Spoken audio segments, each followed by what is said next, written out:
a special force that was created to provide security for the leaders of the Nazi Party, and became an elite group with its own army. However, it wasn't Uncle Peter's work in the SS or at the front that made him world famous years later, but rather his work as a doctor in the Auschwitz death camp. Josef Mengele was his real name, something that no one could know then.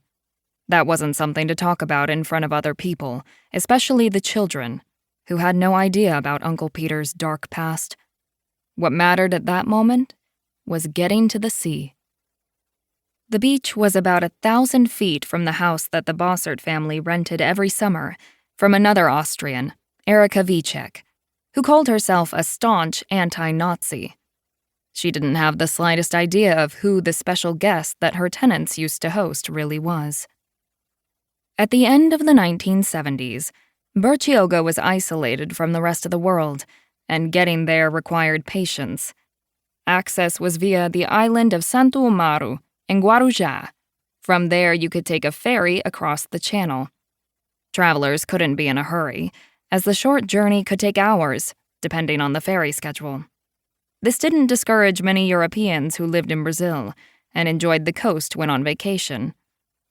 In addition to the Austrians, some Germans, Swiss, Italians, Hungarians, and French had vacation homes there. It was an opportunity to relax in a pleasant and peaceful place. Cars were left unlocked, the windows and doors of the houses were open. There were no worries there, unlike life in São Paulo or in Guarujá next door, with its trendy beaches and much more expensive real estate.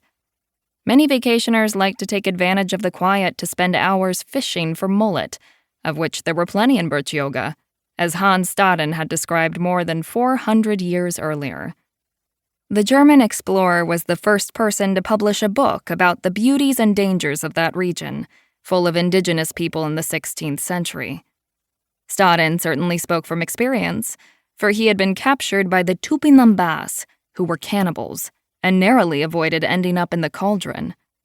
Another favorite pastime during those long summer seasons was card games.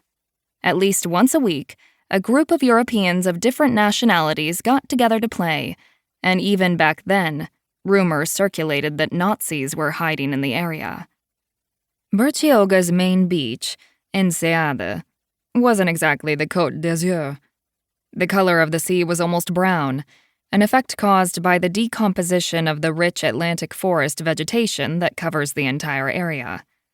The tourists didn't mind the shade of the water, which from a distance looked dirty. The charm of the place seemed to be something else. The sea was good for swimming, unlike so many beaches on the coast of São Paulo. With a bit of luck, on some days it formed a perfect pool for children. On other days, the sea could get rough, and during vacation periods, it was not uncommon for lifeguards to report drownings. The long beach, over 7 miles from end to end with a wide strip of sand, was ideal for playing soccer, as some of the men were doing that Wednesday afternoon. While the ball was rolling in the sand, the Bosserts and Uncle Peter went into the water. The sea currents soon began to pull, and Lieselate preferred to go to the shallows with her children.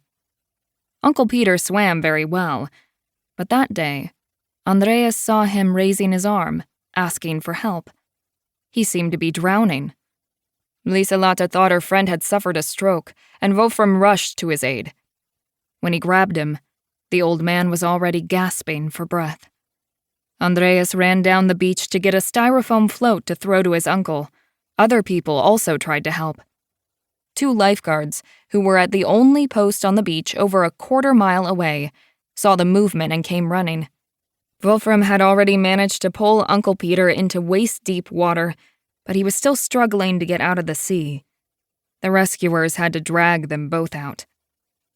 They performed chest compressions to try to revive Peter, who was unconscious by then.